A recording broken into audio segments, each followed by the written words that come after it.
국회의사당 하면 가장 먼저 무엇이 떠오르시나요? 웅장한 초록빛 돔, 로봇 태권브이? 아쉽게도 실제 국회의사당에 로봇 태권브이는 없습니다.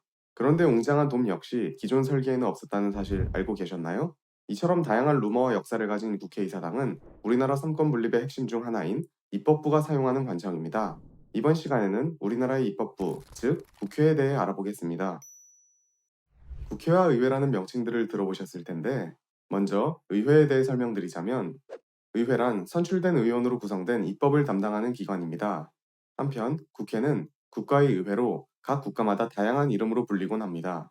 예를 들어 우리나라는 국회, 미국은 의회, 중국은 전국인민대표대회, 북한은 최고인민회의, 러시아는 연방의회라고 불립니다.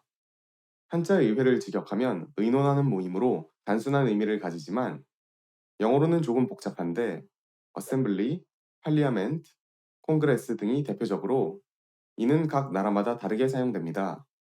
우리나라와 같은 단원제 국가의 경우 보통 어셈블리라는 명칭을 사용하고 영국이나 미국 같은 양원제 국가는 팔리아멘트, 콩그레스 등의 명칭을 주로 사용합니다.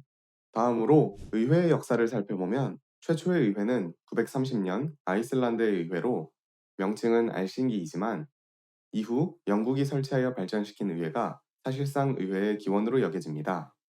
영국의 의회는 1340년 평민원과 귀족원으로 이루어졌고 이는 각각 하원과 상원의 역할을 하게 되었습니다. 또한 의사당으로 웨스트민스터 궁전이 사용되었습니다. 참고로 웨스트민스터 궁전은 현재까지도 의사당으로 사용되고 있습니다. 다음으로 국회는 법을 제정하는 입법부의 기능 외에도 예산안을 심의하는 재정, 행정부의 권력을 견제하는 일반 국정, 그리고 외교의 기능이 있습니다. 자세한 내용은 추후에 제작될 국회의원 영상에서 다룰 예정이니 많은 관심 부탁드립니다. 다음으로 국회의 의석 배치도를 보면 국회의장을 앞에 둔 부채꼴 형태로 좌측에 국무위원석이 있습니다. 또한 초선 의원의 경우 앞쪽에, 재선 이상의 경우 뒤쪽에 위치함을 알 수 있습니다. 마치 수업 시간에 뒷자리만 고사하는 일진. 이러한 좌석 배치는 서유럽식으로 좌석 배치에는 웨스트민스터식과 서유럽식이 있습니다.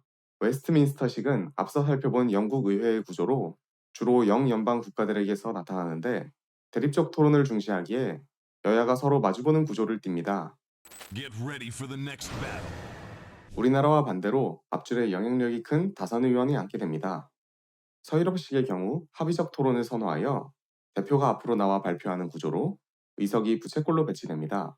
미국의 의회 역시 서유럽식인 부채꼴 형태로 되어 있음을 알 수 있습니다. 지금까지 국회에 대해 알아보았습니다. 국회에 대한 설명만 하느라 영상 초반에 언급한 국회의사당의 비화에 대해서 다루지 못했는데 여러분들의 궁금증을 조금이나마 해소해드리자면 처음 국회의사당에 건립 예정에는 돔이 없었습니다.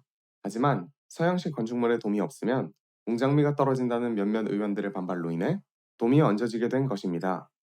물론 현재에는 그것이 국회의사당의 상징이 되어버렸지만 말이죠. 몇 가지를 추가로 설명하자면 돔의 초록빛은 구리에 녹이 슬어서 만들어진 것이고 돔의 무게는 약 1000톤이며 우리나라에 큰 위기가 생기면 로봇 태권브이가 튀어나와 해결해줄 것입니다. 마지막으로 첨언하면 우리나라도 본래는 양원제 형태의 의원내각제를 채택하려 하였지만 초대 대통령인 이승만 대통령의 대통령제에 대한 고집으로 무산되었고 하야 이후 제2공화국에서 의원내각제를 채택하였으나 5.16 군사 쿠데타로 얼마 이어지지 못한 채 지금까지 대통령제로 이어지게 되었습니다. 사실 대통령제와 의원내각제 중 무엇이 더 우월하다 말하기엔 어려움이 있으며 각자 장단이 존재합니다.